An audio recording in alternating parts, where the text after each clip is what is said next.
పాకిస్తాన్ సైన్యం నోట వినిపిస్తోంది। की तरफ से तो इसमें बहुत ज़्यादा ही मतलब डिस्ट्रॉय हुआ है यहाँ पे। तो ये तो हमारे घर के पास ही मतलब हमारे घर पे अंदर ही जो है ये बम पड़ा है। रात को लगभग 1 बजे के लगभग फायरिंग शुरू हो गई थी यहाँ पे। तो 8 के 7 बम पड़े यहाँ पे। काफ़ी ज़्यादा नुकसान हुआ हमारे घर पे। दरवाजे टूट गए, मतलब विंडोज़ थी वो टूट गई हैं, गेट टूटे हैं, शीशे मतलब ग्रिल सब कुछ, मतलब फ्रंट एरिया पूरा मकान का जो है उड़ गया है। हम पीछे रात को सेफ रहे, पीछे जाके छुप गए थे। हम 3 बंदे थे, मैं, मेरी वाइफ और मेरी मम्मी। పాకిస్తాన్ మధ్య 1965లో ఒకసారి, 1971లో మరోసారి యుద్ధాలు జరిగాయి। అప్పుడు కూడా దాదాపుగా ఇదే పరిస్థితి ఉండేదని ఉరి, పూంచ్ ప్రజలు చెప్తున్నారు।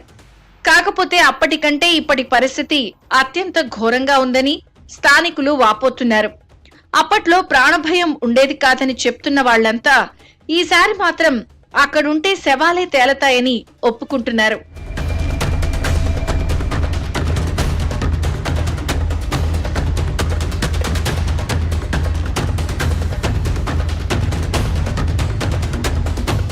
బంకర్లలో ఉన్న వాళ్ళు కాస్త సేఫ్, వాళ్ళు ప్రాణాలతో బయటపడతారు। వాళ్ళు అడుగుతున్నది మాత్రం ఒక్కటే, ఇల్లు వాకిలి ఇంటి సామాన్లు మొత్తం పోయిన తర్వాత ఉండి ప్రయోజనమేంటి? ఎక్కడికైనా వెళ్లిపోయి బతకాలంటే జీవితం మొదటికొస్తుందని వాళ్ళు అంటున్నారు।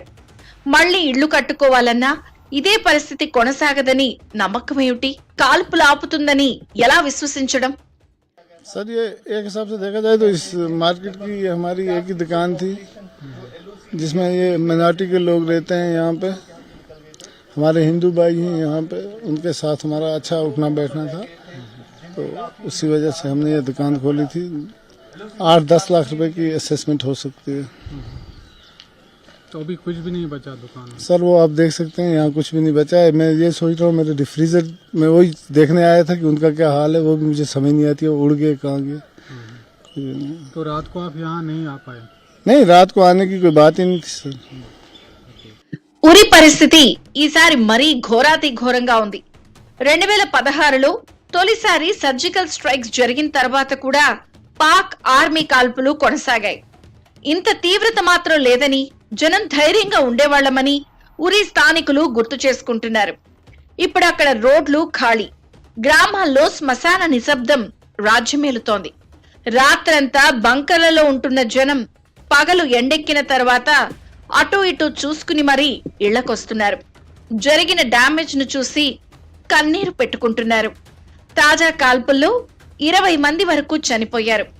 పూంచ్ లోని హనుమాన్ ఆలయంపై కూడా పాక్ ఆర్మీ మోటార్ దాడి చేసింది। रात की बात है जो पिछली रात गई है, ये पाकिस्तान की शलन की वजह से आप देख सकते हैं कि क्या हालत हो रही है हमारे मंदिरों की। पाकिस्तान को ऐसा नहीं करना चाहिए, पाकिस्तान की आर्मी को इस किस्म की बातें नहीं करना चाहिए। अगर पाकिस्तान